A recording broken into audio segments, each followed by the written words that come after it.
Un neuroscientifique de Harvard qui étudie les habitudes depuis 15 ans a découvert quelque chose de révolutionnaire. Quand tu rends un comportement public, ton cerveau primitif interprète l'échec comme une menace de survie. Nos ancêtres qui perdaient leur statut dans la tribu mouraient. Ton cerveau fonctionne encore comme ça. Il arrêta de faire des promesses privées et commença à faire des déclarations publiques. Il écrivit sur papier « Je suis une personne qui médite 20 minutes chaque jour à 5 heures du matin pendant 90 jours consécutifs ». Il posta sur les réseaux, il le dit à tout le monde. Chaque personne qu'il connaissait devint un carburant. Chaque matin où il voulait abandonner, il pensait à tous ceux à qui il devrait dire qu'il avait encore échoué. Impossible. Le troisième jour fut le premier vrai test. Le réveil sonna à 5 heures. Immédiatement, son esprit lança sa routine habituelle. Tu es fatigué, ce n'est pas bon pour ta santé, un jour de repos ça ne change rien. Mais cette fois, quelque chose avait changé. L'idée de devoir admettre publiquement qu'il avait lâché au bout de 3 jours était insupportable. La déclaration publique avait rendu l'abandon plus douloureux que la persévérance. Mais c'est là que commença le vrai combat. Chapitre 3. La guerre intérieure. Même avec toute cette pression sociale, Raphaël se battait chaque jour. Son corps, lui, s'en fichait de sa réputation. Il voulait dormir. La déclaration publique avait mis fin à la négociation mentale, mais il devait encore affronter la biologie.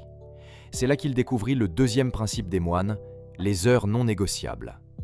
Chaque jour, tu gaspilles de l'énergie mentale sur la même question idiote. Je le fais maintenant ou après, ce matin ou ce soir.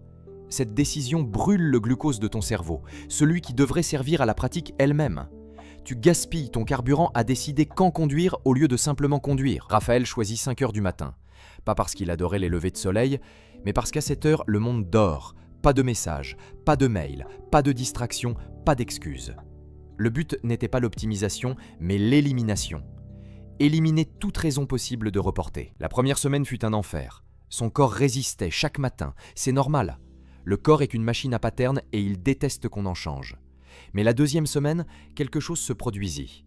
Il commença à se réveiller 2 minutes avant le réveil. Son corps savait déjà ce qui allait venir. Le 14e jour, l'alarme sonna et ses pieds touchèrent le sol avant même qu'il ne réfléchisse.